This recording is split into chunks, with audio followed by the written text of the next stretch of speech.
SNDP general secretary Vellappally നടേശന്റെ വൃത്തികെട്ട പ്രസ്താവന ചർച്ച ചെയ്യേണ്ട കാര്യമില്ലെന്ന് മുസ്ലിം ലീഗ് നേതാവ് PK കുഞ്ഞാലിക്കുട്ടി. ഈ പ്രസ്താവനയ്ക്ക് ഒരു പൂച്ചക്കുട്ടിയുടെ പിന്തുണ പോലും കിട്ടിയില്ല. ഇത് കേരളമാണ്. ഇങ്ങനെ പറയുന്നവർക്ക് കിട്ടുന്ന വോട്ട് പോലും ലഭിക്കില്ല. വയനാട്ടിൽ നോട്ടയ്ക്ക് കിട്ടിയ വോട്ട് പോലും അവർക്ക് കിട്ടിയിട്ടില്ല.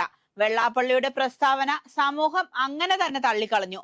ഇനി അതേക്കുറിച്ച് ചർച്ച ചെയ്യേണ്ട കാര്യമില്ലെന്നും ജനങ്ങൾ ബുദ്ധിയുള്ളവരാണ്, അതുകൊണ്ടാണ് അവരത് അവഗണിക്കുന്നതെന്നും PK കുഞ്ഞാലിക്കുട്ടി കൂട്ടിച്ചേർത്തു. വഖഫ് നിയമ ഭേദഗതി അഖിലേന്ത്യാ പ്രശ്നമാണ്. നിയമ ഭേദഗതിക്കെതിരെ ശക്തമായ എതിർപ്പ് അറിയിച്ചതാണ്. ഇതിനെ സുപ്രീം കോടതിയിൽ ചോദ്യം ചെയ്യും. മുനമ്പം വിഷയം രമ്യമായി പരിഹരിക്കും. അതിനു വേണ്ട പിന്തുണ നൽകും.